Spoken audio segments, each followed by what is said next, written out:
Tout de suite, la maison de Christian avec Christian Pesset. Eh bien, bonjour, bienvenue dans ce nouvel épisode de la maison de Christian.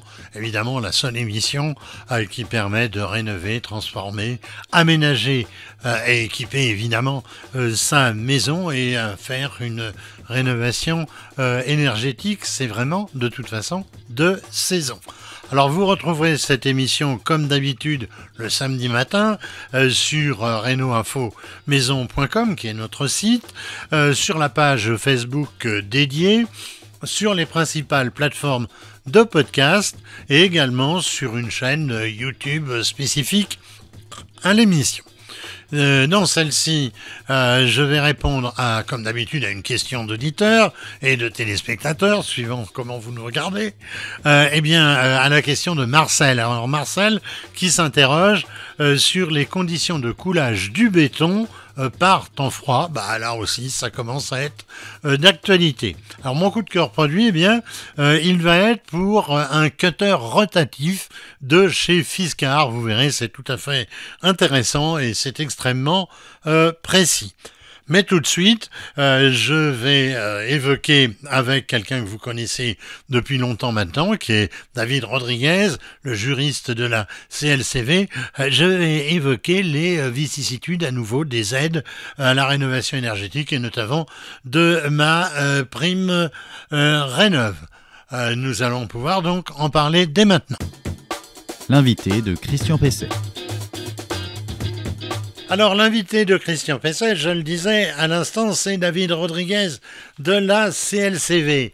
Bonjour David Rodriguez. Bonjour Christian. Vous pouvez nous rappeler ce qu'est la CLCV, même si on connaît, pour la plupart d'entre nous, on connaît quand même bien sûr les fameuses lettres CLCV. Vous pouvez nous expliquer? Alors oui, donc je suis juriste au sein de l'association de consommateurs CLCV, qui est une association qui existe depuis maintenant plus de 70 ans et qui défend les consommateurs dans tout le cadre, dans tous les litiges de la vie quotidienne, que ce soit aussi bien les relations bancaires, assurances.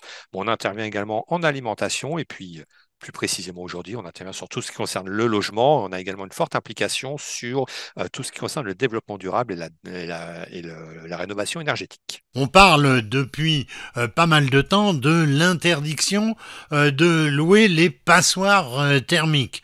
Alors, vous pouvez nous dire où on en est? Alors, ça a déjà commencé. C'est-à-dire que depuis le 1er janvier 2023, on a une interdiction à la location de ce qu'on appelle les logements G+. C'est ceux qui consomment plus de 450 kWh d'énergie finale par mètre carré par an. Par contre, à partir du 1er janvier 2025, donc c'est très bientôt quand même, on aura une interdiction totale de mise en location de l'ensemble des logements qui sont soumis à l'étiquette G. Et à partir du 1er janvier 2028, c'est un petit peu plus lointain, mais c'est pas si lointain que cela quand même, ce seront tous les logements de l'étiquette F, classé F, qui seront interdits à la location. Et après, encore plus lointain, au 1er janvier 2034, on a les logements classés E qui seront également interdits à la location. Où en sont les aides pour les copropriétaires pour précisément la rénovation énergétique? Il y a différents types d'aides. On a d'abord les aides effectivement pour le syndicat des copropriétaires et puis après il y a les aides pour le propriétaire occupant. Pour les aides pour les syndicats des copropriétaires, on a effectivement la plus connue, c'est ma prime Rénov', qui va consister surtout en une prise en charge partielle du coût des travaux, donc qui va être limitée à 25% du coût des travaux, mais à la condition toutefois que les travaux permettent un gain énergétique de plus de 35%. Voilà. Je crois savoir qu'il y a d'ailleurs sur Paris quand même des mesures dérogatoires avec un seuil un petit peu moindre, parce que compte tenu de la nature des immeubles, le seuil est très difficilement atteignable.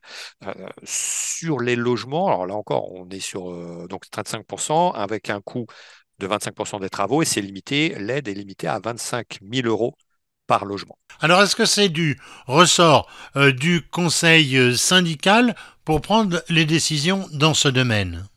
En copropriété, c'est l'Assemblée générale qui va décider de la réalisation des travaux. Alors, auparavant, bien évidemment, il faudra réaliser de toute façon un diagnostic technique global qui va faire en quelque sorte un audit de l'immeuble et de sa situation. Il faut que l'on voit après avec également un accompagnateur, bien évidemment, pour assistant à maîtrise d'ouvrage notamment, sur les travaux les plus intéressants, les hiérarchiser, les prioriser. Donc tout cela doit passer en assemblée générale et les propriétaires vont donc être amenés à voter des types de travaux. et également la nature même de ces travaux et choisir l'entreprise avec le montant qui est afférent. Et après, il faudra voir en fonction de l'échéancier, souvent avec un emprunt, parce que généralement, le montant de l'aide, même s'il est très très appréciable, ne suffit pas à couvrir tous les travaux et des copropriétaires devront de toute façon trouver d'autres moyens de financement. Alors finalement, qui peut profiter de ma prime rénov'? En tout cas, en 2023, parce qu'en 2024, ça va peut-être changer. Il faut encore se dépêcher pour un certain nombre de dossiers. Alors, quels sont les paliers, on va dire, et les exclusions? Sur ma prime rénov, donc on a vu le cas effectivement du syndicat des copropriétaires, donc de la copropriété. On peut en bénéficier également si on est propriétaire, hein, propriétaire occupant, si on est propriétaire d'une maison individuelle. Alors dans ce cas-là, ça va dépendre surtout de vos ressources, hein. Alors les ressources varient en fonction du ménage et de la localisation géographique, hein. En Île-de-France, on va considérer par exemple qu'un ménage est très modeste pour un couple de deux personnes, vers aux alentours de 33 000 euros de revenus annuels. À l'inverse, on va considérer que vous êtes dans la fourchette très très haute dès lors que vous êtes aux alentours de 56 000 euros pour un couple qui serait en Île-de-France, sachant qu'en région, les plafonds sont légèrement moindres. Donc le taux de votre aide va varier selon vos ressources et dans certains cas, vous aurez donc des prises en charge qui pourront être de 50 ou 100 euros le mètre carré si vous faites par exemple une rénovation énergétique, une isolation thermique pardon, par l'extérieur, mais qui serait bien moindre si vous êtes un ménage au revenu aisé. On parle beaucoup d'arnaques, alors à qui faut-il s'adresser pour monter un dossier en toute sécurité? Alors, le mieux, bien évidemment, c'est de passer par France Rénov, hein, qui est un site d'État. Par ailleurs, pour la constitution du dossier pour ma prime rénov, il faut le faire par Internet. Donc, c'est effectivement votre guichet, je dirais, absolument incontournable. En plus, sur ce site, vous trouverez des conseils pour éviter précisément de vous faire arnaquer. Déjà, il faut savoir que le démarchage téléphonique est interdit en matière de travaux d'économie d'énergie. Et de même, je veux dire, tant l'ANA que France Rénov ne mandatent en aucun cas des entreprises. Donc, si un jour vous avez une entreprise, un professionnel qui tape à votre porte pour vous dire qu'on est mandaté par l'ANA, on est labellisé, certifié par l'ANA ou par France Rénov, d'office fuyé, ce n'est pas sérieux. Donc, vous aurez de toute façon tous ces conseils et en plus, ils vous dirigeront vers les bons professionnels. Les rénovations globales sont apparemment ou vont être à nouveau privilégiées. Alors qu'est-ce qui se passe si l'on a fait déjà plusieurs gestes individuels ou si on projette de le faire? Est-ce qu'il y a encore des aides? On verra évidemment dans les premiers jours de 2024 si ça bouge, mais pour l'instant on en est où? On a des aides, notamment pour un propriétaire occupant, où on peut avoir des aides qui vont au-delà de la rénovation globale, ça va être geste par geste. C'est clair que si vous êtes dans une maison individuelle, vous avez une prime rénovation énergétique, par exemple, dès lors que vous atteignez un gain énergétique de 55%. Mais cela ne vous empêche pas d'avoir des aides si vous faites des opérations ponctuelles. Installation d'une pompe à chaleur, par exemple, isolation de vos combles. Donc, cela demeure quand même possible, mais il est clair que ces différentes aides alignées et additionnées seraient moindres, par exemple, si vous avez fait une rénovation globale. Et c'est vrai que c'est problématique parce que certains vont faire des opérations, des travaux un peu au coup par coup, en fonction de la situation, mais également surtout en fonction de leurs finances. Est-ce qu'il y a des contrôles d'efficacité à la fin des travaux? Bonne question, ça dépend. Théoriquement, il devrait y en avoir sur certains types de chantiers. Ils ne sont pas systématiques, mais après, il faut savoir quand même que si vous bénéficiez d'une prime et que vous ne faites pas les travaux, alors ça existe également dans le cadre de conventionnement, hein, si vous faites par exemple des travaux pour sortir votre logement de la décence et que les travaux ne sont pas réalisés, ou si on sent qu'il peut y avoir une fraude, là, bien évidemment, vous devrez rendre l'argent et voir avec en plus des sanctions financières. Est-ce que vous avez beaucoup de dossiers, on va dire contentieux, ou de demandes d'informations sur cette fameuse rénovation énergétique? Pour le moment, non. Pour une raison, alors, il y a des interrogations, il y a des problématiques de financement ou même sur l'identification des entreprises. Là, pourquoi est-ce que c'est la peine encore pour le moment à remonter? C'est qu'on est vraiment sur un problème de coût, et notamment, par exemple, en copropriété, où là, les copropriétaires sont en train de constituer, de réaliser leur plan pluriannuel de travaux, et donc sont en train de voir quels sont les travaux qu'ils vont réaliser sur les 10 prochaines années. Et une fois qu'ils auront fait cet état des lieux en quelque sorte, on va se focaliser sur les travaux à prioriser. Donc là, pour le moment, on n'est pas encore sur ce type de litige, mais ceux-ci vont bien évidemment se développer, notamment si après on arrive avec des entreprises qui sont censées réaliser les travaux d'isolation et que la performance n'est pas au rendez-vous. Et là, très clairement, se posera une question, c'est est-ce qu'il y a ou non une garantie de résultat des travaux avec la mise en jeu possible des entrepreneurs. Eh bien, merci David Rodriguez, toujours aussi précis. Je rappelle, vous êtes donc juriste à la CLCV, l'Association de défense des consommateurs. Votre question à Christian Pesset. Alors la question qui m'a été posée par Marcel, alors elle concerne le béton et sa question est la suivante. Alors quand le gel menace, c'est quel cas en ce moment, hein, quand le gel menace, est-il risqué de faire une dalle en béton pour la terrasse? Il veut couler une dalle pour sa terrasse, donc à l'arrivée de l'hiver et comment protéger sa prise et accélérer son séchage. Alors, évidemment, on le comprend, en règle générale, il est déconseillé de couler du béton, on va dire entre plus 5 et moins 5. Évidemment, ce sont des températures qui exigent des moyens supplémentaires pour ne pas avoir de problème. Alors, qu'est-ce qui se passe quand il fait froid? Eh bien, la prise du béton est ralentie. La réaction, on va dire, physico-chimique qui génère la prise du ciment, eh bien, elle baisse. Elle est à partir, on va dire, même de plus 10. Elle commence à se ralentir. Cette réaction et elle s'arrête pratiquement à plus 5 et je le disais tout à l'heure évidemment complètement à moins 5. Alors on va faire prendre un certain nombre de précautions, surtout quand il gèle, parce que ça va affecter la dureté du béton et sa résistance qui deviennent évidemment compromises. Alors pour cela, pour qu'on évite ce type de phénomène, eh bien il faudra par exemple à partir de 10 degrés, il faudra 3 jours de plus pour la prise et le séchage du béton. Alors quand on est obligé de bétonner par temps froid, eh bien on va falloir considérer que le coulage sera donc ralenti et qu'il va falloir prendre un certain nombre on va dire de précautions. La première, c'est de couler rapidement son béton et puis de mettre dessus une couverture.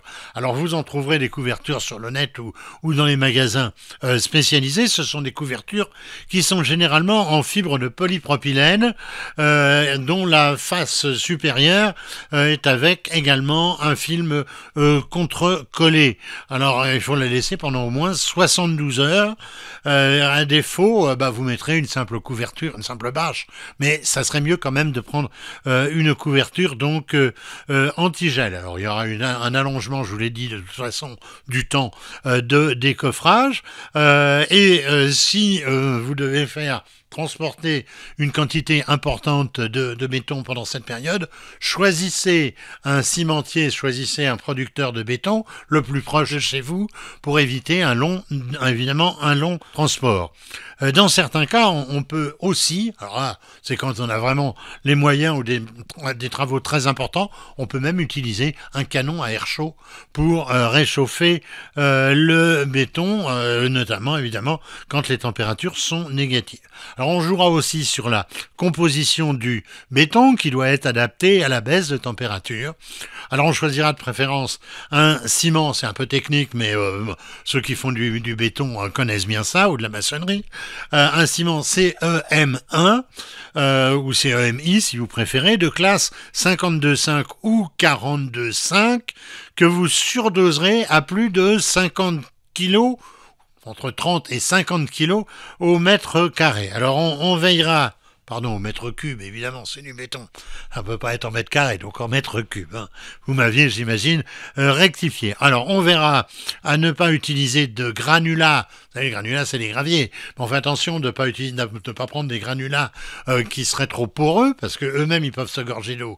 Et à ce moment-là, risquer de geler. Et puis, on ajoutera quoi? On ajoutera ce qu'on appelle un adjuvant, c'est-à-dire un additif anti-gel qui est accélérateur de prise et qui, selon les fabricants, permet de bétonner jusqu'à moins 10 degrés centigrades, mais on essaiera peut-être d'éviter de le faire, mais sinon, ces additifs sont extrêmement efficaces. Le coup de cœur produit de Christian Pesset. Alors mon coup de cœur produit aujourd'hui, c'est pour un produit Fiskars. Alors tout le monde connaît la qualité des ciseaux finlandais. Ils sont finlandais et ils ont presque 3 siècles d'existence. Donc c'est de Fiskars. Alors on s'en servira aussi bien de cet accessoire, aussi bien en couture que pour un certain nombre de travaux dans la maison, pas seulement la couture, coupe même des tapis, de tous les revêtements épais. Alors le fonctionnement, ça marche comment? Eh bien c'est un peu comme une roulette à pizza. Hein. Je vous conseille pas de prendre la roulette à pizza quand même, mais c'est un peu comme une roulette à pizza. Donc vous avez une lame qui est rotative avec une poignée ergonomique. Elle est même de différentes couleurs, une couleur pastel, c'est assez sympa. Et donc c'est associé à une roulette tranchante qui offre une précision de coupe qui est à peu près inégalable. Et puis c'est aussi un outil qui a un certain nombre de sécurités. Alors, ces cutters rotatifs, ils sont équipés d'un mécanisme de verrouillage et de rétractation de la lame qui évite les accidents. Alors, certains modèles disposent même d'un système de changement de lame magnétique. Alors, ça s'appelle Easy Change. Notez mon accent au passage, Easy Change, grâce auquel on peut changer la lame de ce cutter sans la toucher, donc ça permet évidemment d'éviter de se couper. La rotation de la lame qui est en titane est fluide, d'où une découpe qui va être rapide et précise. Je parlais du tissu, mais évidemment du papier, du carton, du cuir, du caoutchouc, etc. Alors, il existe 4 modèles en 2 diamètres. Il y a des diamètres de 40 et 60 mm. Les prix vont en gros d'une vingtaine d'euros à un peu plus de 35-37 euros. Ce sont les prix conseillés. Attention, ça ne sera disponible qu'au 1er janvier. Je crois que c'est véritablement un outil tout à fait intéressant et d'une grande qualité. Encore une fois, Fiskars, on connaît, on a généralement toujours, tous, eu un moment ou un autre des ciseaux Fiskars dans sa cuisine ou dans son atelier.